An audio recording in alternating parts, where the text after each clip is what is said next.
For 30 years, HABCOR has provided permanent and supportive housing for homeless individuals in Monmouth and Ocean counties in New Jersey. The agency currently serves more than 260 people in a combination of boarding homes and independent living facilities. Steve Heisman is executive director and spoke with us recently at one of his agency's homes.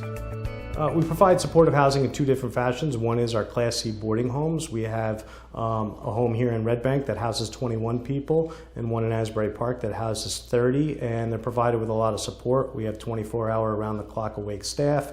We provide them with meals, medication monitoring if necessary. We help them with budgeting and any other needs. We work with them on job acquisition skills.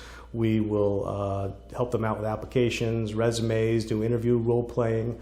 We provide them with a lot more structure and support than a traditional boarding home.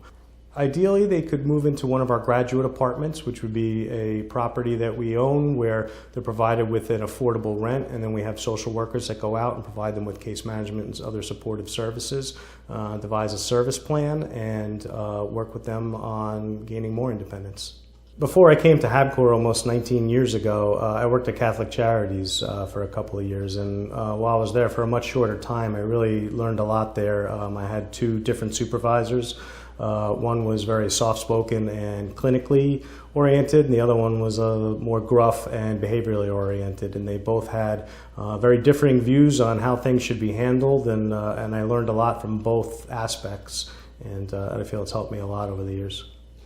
There's a lot of residual effects to housing the homeless in a stable environment. One of which is the reduction in crime. People aren't stealing things to meet their basic needs. There's a reduction in drug and alcohol use for self-medication. There's a reduction in the use of emergency services like emergency rooms or police.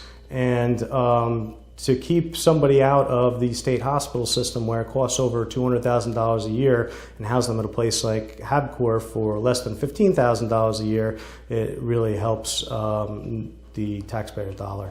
One is to definitely be a good steward of your donors' funds. We're very proud of the fact that, according to our last audit, 92.4 cents on the dollar goes directly to programmatic expenses. In the world of accountability and transparency, I think it's very important to be good stewards.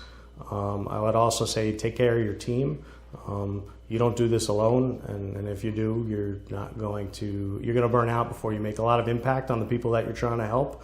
So I would make sure that you're providing them with adequate training and as much support as they need, and go to bat for them when it's time for a budget review of salaries and raises, because the nonprofit world does not pay a whole heck of a lot.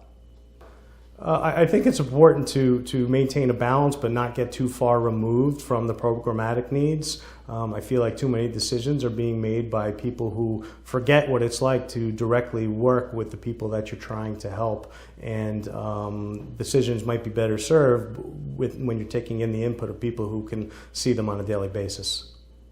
I would remember that homelessness can happen in a lot of different ways, and it's not necessarily from people being lazy or people not trying hard enough or not caring. That there are a lot of different avenues that people find themselves in that state, whether it's a traumatic event like a fire or a hurricane, or somebody losing a job, because a lot of people are living paycheck to paycheck in this world, to having a mental illness or some other kind of physical disability.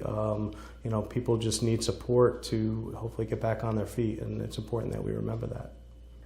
Well, we'll be celebrating our 30th anniversary in September, and we intend to have a celebratory gala and have different events scheduled throughout the year. We're very proud of our growth. We've more than doubled in size in the last 4 years. We've gone to serving 5 people at the home that we're at now to serving over 265 families, veterans, and individuals with special needs.